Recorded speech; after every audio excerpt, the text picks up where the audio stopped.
Okay dear students, আসসালামু আলাইকুম। আজকে আমরা আমাদের এমএস ওয়ার্ডের দ্বিতীয় পর্বে এসেছি। দ্বিতীয় পর্বের কাজগুলো শুরু করার আগে আমরা কি কি কাজ করব সেই কাজগুলোর একটু বর্ণনা দেই। প্রথমে হচ্ছে how to open an old file, 10 নম্বর হচ্ছে how to page set up, তারপরে হচ্ছে কিভাবে লেখার বোল্ড ইটালিক আন্ডারলাইন করব, লেখার ফন্ট সাইজ ছোট বড় করব, লেখার কালার চেঞ্জ করব, তারপরে আন্ডারলাইন করব কিভাবে, ডাবল আন্ডারলাইন করব কিভাবে, আন্ডারলাইনের কালার করব কিভাবে, সেই কাজগুলো এখন দেখব। তো চলো আমরা কাজে চলে যাই। তো আমরা একটা এমএস ওয়ার্ডের ফাইল ওপেন করব, নিউয়ে যাব, মাইক্রোসফট ওয়ার্ড ডকুমেন্ট, এখানে আমরা যে কোনো একটা নাম লিখতে পারবো।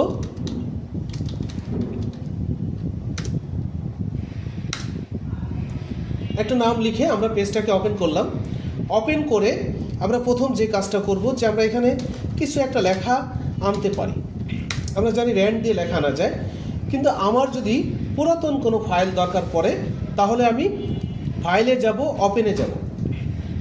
এখানে অনেক পুরাতন ফাইল আছে। এই যে মাইশা নামে একটা ফাইল আছে, আমরা ওপেন করলে দেখা যাবে ওখানেও কিছু একটা লেখা আছে একই রকম। আবার ফাইলে যাই, আবার ওপেনে যাই, এখানে আরও অন্য অনেক ফাইল আছে, যে এখানে একটা পুরাতন ফাইল আমরা দেখতে পাচ্ছি। পুরাতন ফাইলটা ওপেন করলাম। তো এইভাবে আমরা পুরাতন ফাইল ওপেন করতে পারি। তারপরে আসি কিভাবে আমরা পেজ সেট আপ করতে পারি। এখন দেখা গেল এই পেজে আমার অনেক লেখা, সেই লেখাগুলোকে আমি কপি পেস্ট করেছি। এখন আমি যদি চাই যে এই সব লেখা আমি এক পৃষ্ঠায় আনতে চাই, তাহলে এক পৃষ্ঠায় আনতে গেলে আমাকে কয়েকটি অপশনে যে কাজগুলো করতে হবে। একটা হচ্ছে লেআউটে যেতে হবে, লেআউটে যে পেজ সাইজটা চেঞ্জ করতে হবে। পেজ সাইজ A4 দেব, কন্ট্রোল A দিয়ে পেজ সাইজে যে A4 দেব। A4 দেওয়ার পরে এখানে আমরা মার্জিনে যাব। এই সব কিছু লেআউটে রয়েছে। এটা হলো অফিস 16। অফিস 16-এ লেআউটে আমরা এই কাজগুলো পাবো, কিন্তু অফিস 10-এ যে আমরা পেজ লেআউটে এই কাজগুলো পাবো। তাহলে আমরা এখানে লেআউটে যে মার্জিনে যে এখানে কাস্টম মার্জিনে যাব। এখানে টপে আমরা একটু কমিয়ে দিচ্ছি। কত কমাবো সেটা আমার প্রয়োজনের উপর ডিপেন্ড করে যে আমি কতটুকু কমাতে চাই। কমিয়ে দেন আমি ওকে দেব। ওকে দিলে আমার এই পৃষ্ঠার লেখাগুলো এই পৃষ্ঠায় চলে আসছে অনেকটাই। এখন আমরা আরেকটি বিষয় দেখব, সেটা হচ্ছে হোমে যাব। এখানে আমাদের লাইন স্পেসিং অপশন রয়েছে, এখান থেকে আমরা 1.0 দিয়ে দিতে পারি। আবার লাইন স্পেসিং অপশনে যে এখানে এই আফটারে 0 পিটি করে দিব, মাল্টিপেলে যে সিঙ্গেল দিয়ে দিব। দিলে দেখব যে এই পৃষ্ঠার কিছু লেখা এই পৃষ্ঠায় চলে আসছে। ওকে দেব, অনেকটাই চলে আসছে।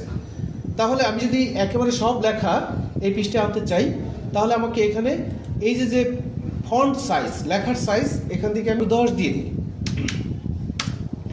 10 দিয়ে দিই, কিন্তু 10 দেওয়াতে আমার দেখা গেল দুইটা লাইন ওই পাশে চলে গিয়েছে।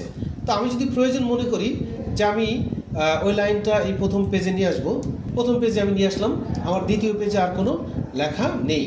এখন আমি এই দ্বিতীয় পেজটা রাখতে চাই না, ডিলিট করতে চাই।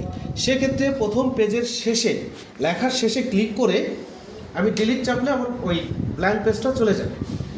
যদি ডিলিট চাপি ব্ল্যাঙ্ক পেজ চলে যাবে। এইভাবে আমরা আমাদের পেজ সেট আপ করতে পারি। ওকে, তাহলে এবার আমরা দেখব কিভাবে আমাদের লেখাগুলোকে বোল্ড ইটালিক আন্ডারলাইন করা যায়। লেখা আমরা সিলেক্ট করব, আমাদের কতটুকু লেখাকে বোল্ড ইটালিক করব সেটুকু আমরা সিলেক্ট করব। যদি মনে করি পুরো লেখাটাকে আমি বোল্ড ইটালিক করব, তাহলে পুরো লেখাটাকে আমরা সিলেক্ট করব।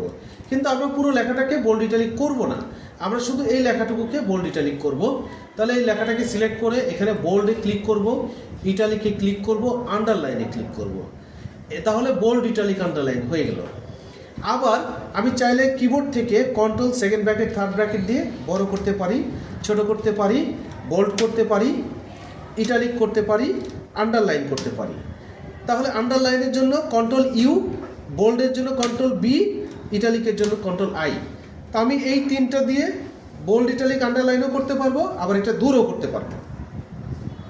তারপরে আমি এখান থেকেও বড় করতে পারবো, ছোট করতে পারবো, বোল্ড ইটালিক আন্ডারলাইন করতে পারবো। তাহলে আমরা বোল্ড ইটালিক আন্ডারলাইন করা দেখলাম, এবং লেখা কিভাবে বড় ছোট করা যায় সেটাও দেখলাম। এই হচ্ছে, এটা হলো ফন্ট সাইজ, কিভাবে ফন্ট সাইজ বড় ছোট করা যায়। কিবোর্ড দিয়ে আমি control second bracket third bracket দিয়ে ছোট বড় করতে পারবো।